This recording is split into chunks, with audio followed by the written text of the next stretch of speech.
Last session के अंदर हमने work done bye constant force देखा और उसके अलावा हमने work done bye gravitation force and work done by friction force देखा।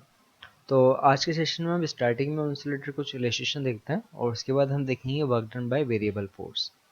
तो देखिए सबसे पहले हम देखते हैं relation 1। A block of total mass 5 kg is being raised vertically upward with help of string attached to it. It rises with acceleration of 2 meter per second square. Find work done due to tension in string if block is rises by 2.5 meter. Also calculate work done due to gravity and net work done। ठीक है, तो देखिए question में हमें जो data given है वो क्या है, हमें बोला है कि जो ब्लॉक है इसका मास जो है वो है 5 kg और इसका अपर डायरेक्शन में जो एक्सेलरेशन है वो है 2 मीटर पर सेकेंड स्क्वायर। ठीक है, और इसका जो वर्टिकल डायरेक्शन में डिस्प्लेसमेंट है वो है 2.5 मीटर। हमें पूछा work done by tension, work done by gravity और वर्क डन जो नेट हुआ है वो। ठीक है, तो देखिए तो पहले तो इस ऑब्जेक्ट पे हम देखते हैं, नीचे की तरफ जो है वो mg लग रहा है, ऊपर की तरफ टेंशन t और इसका एक्सलेशन a जो है वो ऊपर है। तो जो टेंशन है उसकी वैल्यू कितनी होगी, तो t जो होगा वो होगा mg प्लस ma है ना। देखिए अगर हम एनएलएम की इक्वेशन लगाएं तो हम क्या बोलते हैं, ma is equal to t minus M g. तो यहाँ से हमें t मिलेगा, t is equal to m g plus m a, यानी जो नेट टेंशन होगा वो होगा एम जी प्लस ए।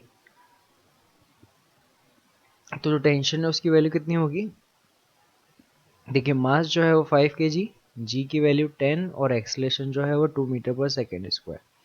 ये होगा 5 इंटू 12, इन टेंशन की वैल्यू हमें मिलेगी 60 न्यूटन।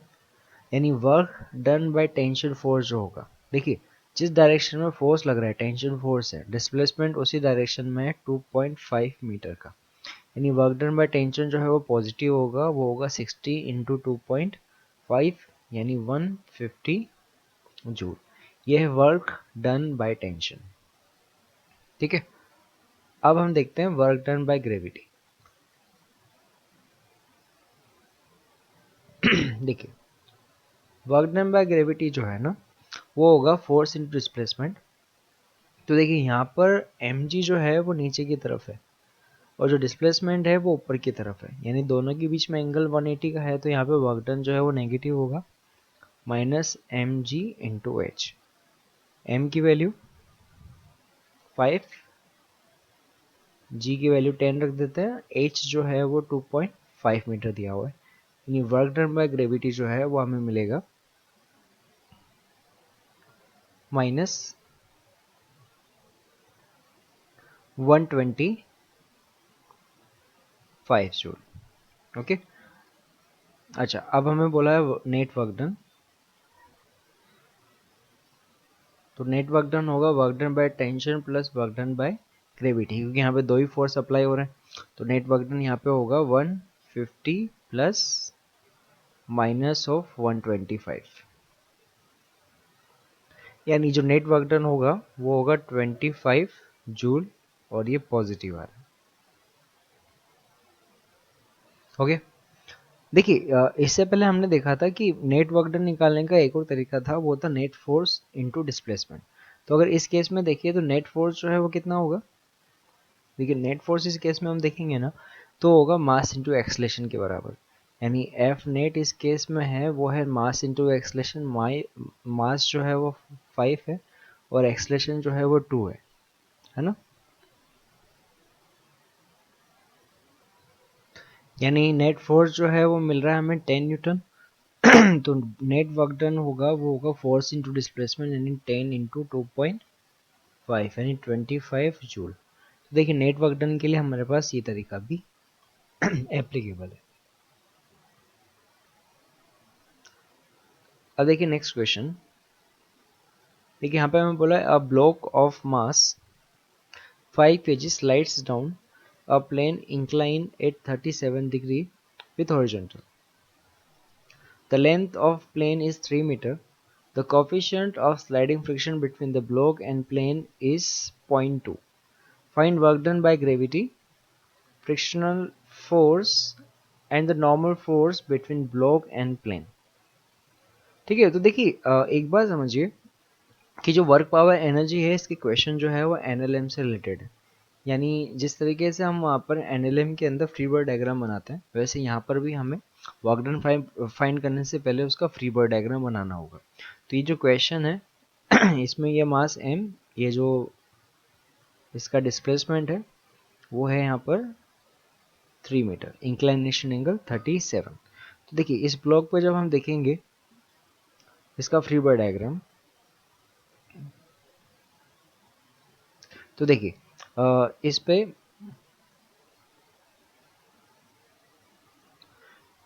एक तो यहाँ पे फोर्स लगेगा, ये होगा एम जी कोस 37। नीचे की तरफ ये फोर्स लगेगा एम जी साइन 37। ठीक है, ब्लॉक जो है नीचे की तरफ मूव कर रहा है, यानी इस पे जो फ्रिक्शन लगेगा वो पीछे की तरफ लगेगा, वो लगेगा f equal to mu n. ठीक है, ओके। तो अब हमें पूछा है बताइए कि जो वर्क डन बाय ग्रेविटी है, work done by friction force है, work done by normal force. अच्छा, नॉर्मल फोर्स जो आएगा वो आएगा एन ऊपर की तरफ। ठीक है, तो इंडिविजुअल फोर्सेस की वजह से वर्क डन जो है वो हम फाइंड करते हैं। सबसे पहले देखते हैं ग्रेविटी की वजह से। तो देखिए वर्क डन बाय ग्रेविटी अगर हम देखेंगे तो यहाँ पे ग्रेविटी की वजह से वर्क डन जो है वो दो कंपोनेंट की वजह से होगा, एक एम जी साइन थीटा और एक एम जी कॉस थीटा। ठीक है, तो यहाँ पर देखिए, यहाँ पर work done by gravity m g sine 37 into इसकी लेंथ अभी हम एल रखते हैं, एल जो है वो 3 मीटर है, प्लस ये जो एम जी कॉस 37 है, देखिए इसमें डिस्प्लेसमेंट और फोर्स के बीच में एंगल जो है वो 90 है, तो इसकी वजह से वर्क डन जो है वो जीरो ही होगा। तो वर्क डन बाय ग्रेविटी जो होगा वो होगा m g sine 37 into l. M जो है वो 4 है, जी की वैल्यू 10, साइन 37 जो है वो होता है 3/5 और लेंथ जो है वो 3 मीटर है। ठीक है, तो ये होगा 8 इंटू 9 यानी 72 जूल। तो ग्रेविटी की वजह से जो टोटल वर्क डन होगा वो होगा 72 जूल। ठीक है, दूसरा हम देखते हैं work done by friction force. तो देखिए फ्रिक्शन की वजह से जो वर्क डन होगा वो होगा minus F frictional force into displacement, यानी माइनस म्यू एन। एन जो है वो यहाँ पर एम जी कोस 37 के बराबर है ना। Normal force n equal to होगा एम जी कोस 37। ठीक है, तो ये होगा mu m g cos 37 into l, यानी वर्क डन बाय फ्रिक्शन हो जाएगा माइनस म्यू की वैल्यू हमें दी हुई 0.2, एम जो है वो दिया हुआ है हमें 4 इंटू 10, कोस 37 होता है 4/5 और लेंथ जो है वो है 3 मीटर। ठीक है, तो ये हमें मिलेगा माइनस 0.2 इंटू, ये हो जाएगा 2 टाइम 8 इंटू 4 इंटू 3, तो ये हो जाएगा हमारे पास 19.2 माइनस 19.2 जूल। ठीक है, अब थर्ड देखते हैं work done by normal reaction zero, है ना। देखिए नॉर्मल रिएक्शन जो है वो डिस्प्लेसमेंट के परपेंडिकुलर है, तो work done by normal force जो है वो जीरो होगा। देखिए work done by normal force जो है वो नॉर्मली जीरो ही रहता है, क्योंकि यहाँ पे डिस्प्लेसमेंट अगर प्लेन में हो रहा है यानी जो सरफेस है उस सरफेस पे पैरेलली हो रहा है, तो नॉर्मल फोर्स जो है वो हमेशा डिस्प्लेसमेंट के परपेंडिकुलर होगा, तो work done by normal force जो है वो जीरो होता है। तो work done by gravity 72 joule, work done by friction minus 19.2 and work done by normal force 0।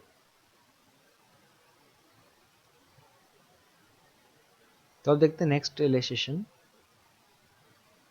A block of mass m is pulled along a horizontal surface by applying a force at angle theta with horizontal. Coefficient of friction between the block and surface is mu. If block is traveled with uniform velocity, find work done by this apply force during displacement d of the block। देखिए question अगर हम यहाँ पे देखें तो question में हमें बोला हुआ है कि एक हॉरिजॉन्टल सरफेस है और ये हॉरिजॉन्टल सरफेस जो है ये रफ है। इस सरफेस पे हमने एक ब्लॉक रखा हुआ है और इस ब्लॉक का मास जो है वो है कैपिटल M। इस ब्लॉक पे एक फोर्स लग रहा है और ये फोर्स जो है वो हमें क्वेश्चन में गिवन नहीं है ना। देखिए ये फोर्स जो है वो हम अज्यूम करते हैं वो F है और ये फोर्स जो है वो हॉरिजॉन्टल के साथ थीटा एंगल बना रहा है। तो ये हमें बोला हुआ है कि ये जो ब्लॉक है ना ये कांस्टेंट वेलोसिटी से मूव कर रहा है यानी यूनिफॉर्म मोशन है। तो यूनिफॉर्म मोशन इसका मतलब इस पर नेट फोर्स जो है वो 0 है। तो इस डेटा से हम ये फाइंड कर सकते हैं कि ये जो ब्लॉक है इस पर ये जो फोर्स है उसकी वैल्यू कितनी है और यहाँ से अगर ये ब्लॉक जो है वो d डिस्टेंस मूव करता है तो वर्क डन कितना है वो हम फाइंड कर सकते हैं। तो ये क्वेश्चन जो है वो कुछ पार्ट जो है वो वर्क डन का है और मैक्सिमम पोर्शन जो है इसके अंदर NLM वाला पोर्शन जो है वो काम आएगा। तो देखिए ये जो मास m है इसका फ्री बॉडी डायग्राम बनाते हैं। तो मास m पे हम देखेंगे तो आगे की तरफ ये फोर्स लगेगा ये होगा F cos थीटा और ऊपर की तरफ जो फोर्स लगेगा वो होगा F sin थीटा। नीचे की तरफ mg, ठीक है, और जो इन दोनों का रिजल्टेंट होगा वो होगा नॉर्मल फोर्स n और पीछे की तरफ फ्रिक्शन लगेगा F वो होगा म्यू n के बराबर। ठीक है, तो यहाँ से हम देखते हैं तो नॉर्मल फोर्स का रिलेशन हमें कितना मिलेगा n plus f sine theta is equal to m g. तो वर्टिकल डायरेक्शन में इक्विलिब्रियम मिलेगा हमें तो नॉर्मल फोर्स की वैल्यू हमें मिलेगी m g minus f sine theta. ठीक है, ये हमारे पास आया नॉर्मल फोर्स। ठीक है, अच्छा नॉर्मल फोर्स का रिलेशन हमें मिला तो हम यहाँ से फ्रिक्शन निकाल सकते हैं। फ्रिक्शन जो होगा म्यू एन के बराबर होगा तो एन का रिलेशन हम यहाँ पे रख सकते हैं। देखिए यहाँ पे हमें बोला है कि वेलोसिटी जो है वो यूनिफॉर्म है। इसका मतलब हमारे पास जो रिलेशन हम देखेंगे F cos थीटा जो है that should be equal to F, यानी फ्रिक्शन फोर्स की वैल्यू होगी F अपॉन cos थीटा के बराबर। तो यहाँ पे अब वैल्यूज रख देते हैं। फोर्स हमें मिलेगा फ्रिक्शन, फ्रिक्शन यानी म्यू, एन की जगह हम वैल्यू रख देते हैं एम जी, है ना। तो नॉर्मल फोर्स जो है वो हम यहाँ पे रख देते हैं mu m g minus f sine theta upon cos theta, यानी f cos theta is equal to mu m g minus mu f sine theta. ठीक है, तो इस रिलेशन से फोर्स निकालना है तो हम इसे लिखेंगे f cos theta plus mu f sine theta equal to mu m g, यानी f यहाँ से कॉमन निकाला ये आएगा cos theta plus mu sine theta is equal to mu m g, यानी फोर्स का रिलेशन हमें मिल गया mu m g upon cos theta plus mu sine theta. ये तो हमारे पास फोर्स का रिलेशन है। वर्क डन जो होगा वो होगा f cos theta into distance T, है ना। तो देखिए यहाँ पे ये चीज़ याद रखिएगा एफ कॉस थीटा, क्योंकि यहाँ पे फोर्स का जो ऑब्जेक्ट है उसका डिस्प्लेसमेंट जो है वो एफ साइन थीटा की वजह से नहीं एफ कॉस थीटा की वजह से हो रहा है। तो यहाँ पे वर्क डन जो होगा वो होगा फोर्स इंटू डिस्प्लेसमेंट और यहाँ पे डिस्प्लेसमेंट का जो फोर्स का जो कंपोनेंट होगा वो कॉस होगा। ठीक है, तो यहाँ पे जो वर्क डन आएगा वो यहाँ से आ जाएगा mu m g upon cos theta plus mu sine theta into cos theta d. ठीक है, तो ये हमारे पास होगा रिजल्टेंट वर्क डन। ठीक है, तो इस क्वेश्चन के अंदर हमारे पास जो न्यूटन्स लॉज ऑफ मोशन है वो फ्रिक्शन और इसके अलावा वर्क डन इन सभी की एप्लीकेशन आ जाती है। ठीक है, तो ऐसा ही एक और क्वेश्चन देखते हैं। देखिए, तो यहाँ पर भी हमारे पास एनएलएम जो है उसकी एप्लीकेशन यूज होगी। A block of mass m is placed on inclined plane which is moving with constant velocity v in horizontal direction. Then find out work done by friction force in time t if block is at rest with respect to inclined surface. तो यहाँ पर ये जो block है वो incline surface के respect में जो है रेस्ट पे, तो इस कंडीशन पे हमें पूछा है कि जो इस पे फ्रिक्शन फोर्स लग रहा होगा उस फ्रिक्शन फोर्स की वजह से वर्क डन जो है वो कितना होगा। तो देखिए, सबसे पहले इसका फ्री बॉडी डायग्राम बनाते हैं। ये हमारे पास इंक्लाइन सरफेस, ये इंक्लाइन सरफेस जो है वो कांस्टेंट वेलोसिटी से मूव कर रही है। तो टी टाइम में बोला हुआ है, तो ये चीज़ हम देख सकते हैं कि इंक्लाइन सरफेस टी टाइम के अंदर कितना मूव की होगी, तो वो हम यहाँ से देख लेते हैं। Distance is equal to velocity into time, यानी जो डिस्टेंस होगी वो होगी v इंटू टी, यानी जो इंक्लाइन सरफेस है वो इतना डिस्प्लेस होगी, इतना तो हम देख सकते हैं। ठीक है, अब हम यहाँ पे देखते हैं ब्लॉक पे जो फोर्सेस लग रहे हैं वो, तो ये ब्लॉक जो है वो इंक्लाइन सरफेस पे रेस्ट कंडीशन पे, इसका मास m। तो देखिए, इस ब्लॉक पे नीचे की तरफ लग रहा होगा mg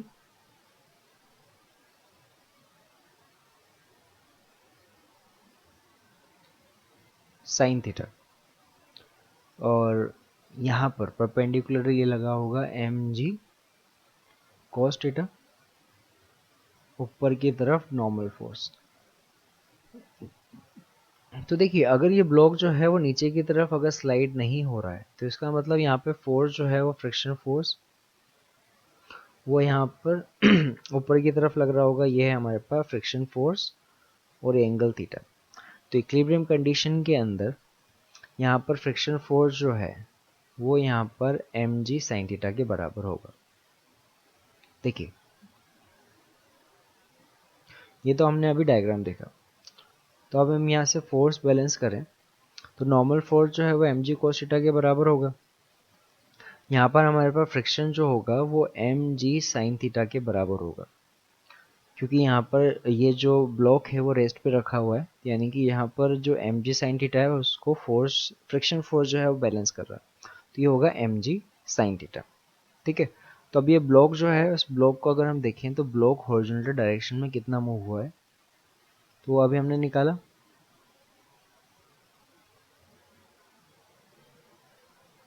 ये ब्लॉक मास m, ये यहाँ से यहाँ डिस्प्लेस हुआ है वेलोसिटी एन टी।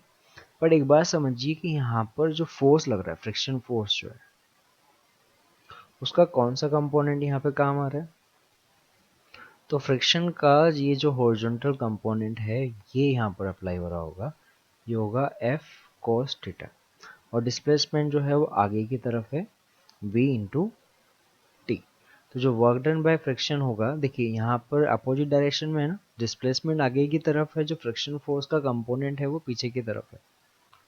तो फ्रिक्शन फोर्स का जो ये वर्टिकल कंपोनेंट है ये तो यहाँ पे वर्क डन में काम नहीं आएगा, जो काम आएगा वो हॉरिजॉन्टल कंपोनेंट काम आएगा। तो ये होगा minus f cos theta into displacement D.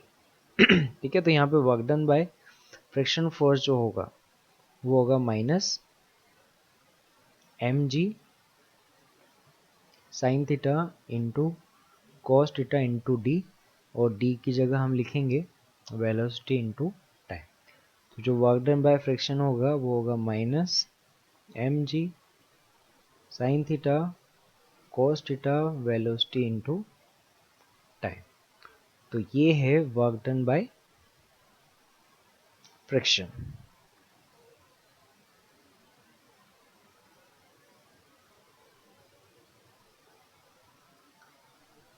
तो अब तक हमने देखा work done bye constant force. तो देखिए work done bye constant force जो है उसमें जब हम वर्क डन फाइंड करते हैं तो हमें फोर्स, डिस्प्लेसमेंट और उनके बीच में एंगल को देखना होता है।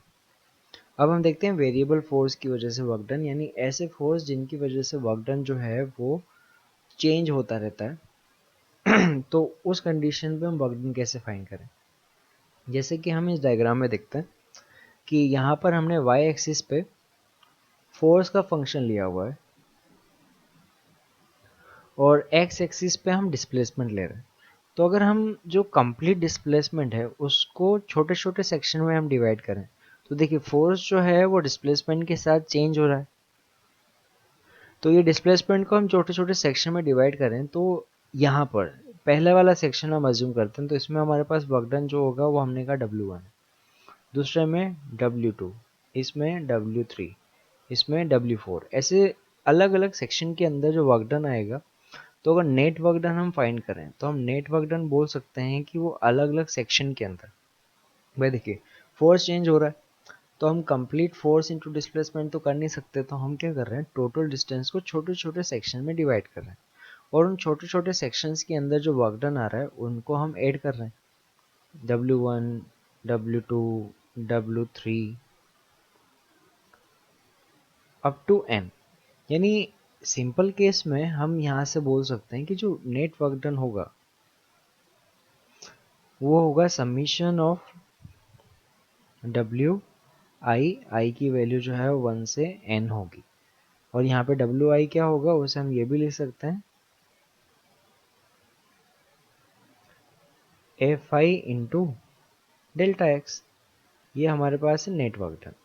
बट एक बात समझिए कि अगर यहाँ पर ये जो कर्व है उसको हम छोटे छोटे सेक्शन में डिवाइड कर रहे हो, यहाँ पर अगर डेल्टा एक्स जो है वो काफ़ी कम है,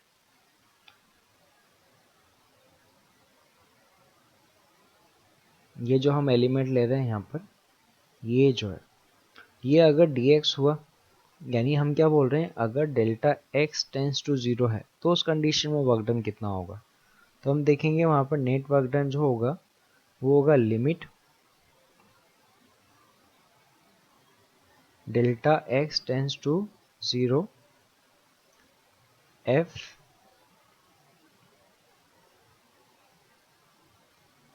डेल्टा एक्स, यानी ये हो जाएगा f net is equal to integration f dot d x. तो ये होता है वेरिएबल फोर्स की वजह से वर्क डन। यहाँ पे फोर्स जो होगा that is a function of x, यानी यहाँ पर एक्स के साथ जब हमें बोला हुआ है एफ जो है that is a function of x, तो वर्क डन जो है उसका रिलेशन हम लिखेंगे F dot d x, vector form में लिखेंगे तो ये हम लिख सकते हैं पॉइंट ए से बी।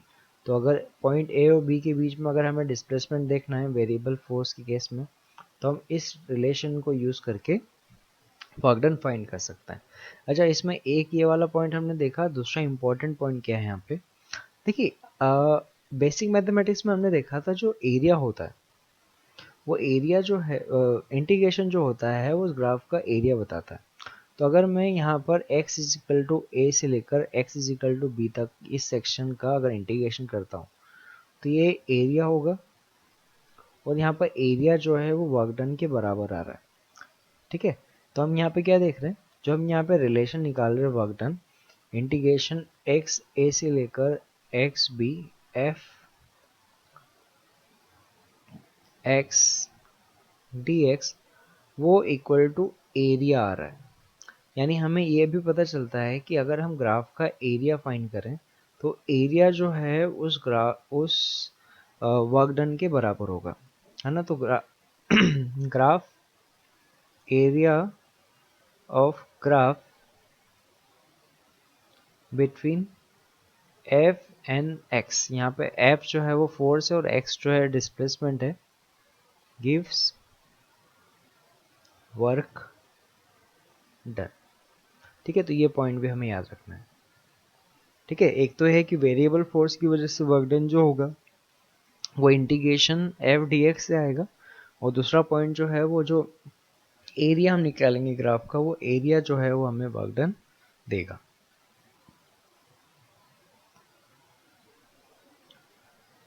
तो अभी हमने देखा कि फोर्स जो है वो वेरिएबल हो तो उस कंडीशन में वर्क डन कैसे फाइंड करते हैं। तो अगर हमारे पास फोर्स जो है वो एक्स वाई जेड का फंक्शन हो तो उस कंडीशन में वर्क डन का रिलेशन क्या होगा। देखिए, अगर हमारे पास कोई फोर्स है F equal to f x i के एफ वाई जे के प्लस एफ जेड के यहाँ पे एफ एक्स एफ वाई और एफ जेड क्या है, यहाँ पर एफ एक्स जो है that is a function of x, f y function of y और f z function of z है। ठीक है, तो उस कंडीशन पे अगर हमारे पास डिस्प्लेसमेंट जो है वो डी आर है, डी आर वेक्टर, तो डी आर वेक्टर क्या होगा, वो हम लिखेंगे d x i cap d y j cap d z k cap. ठीक है, डी एक्स जो है वो एक्स डायरेक्शन में डिस्प्लेसमेंट है, डी वाई जो है वो वाई डायरेक्शन में डिस्प्लेसमेंट है, और डी जेड जो है वो जेड डायरेक्शन में डिस्प्लेसमेंट है। तो इस कंडीशन में जो वर्क डन का रिलेशन हम देखेंगे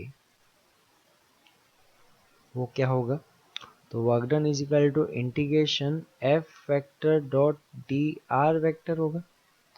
ठीक है, अगर पॉइंट का डिस्प्लेसमेंट ए से बी होता है, यहाँ पर ए जो है वो है x1 y1 z1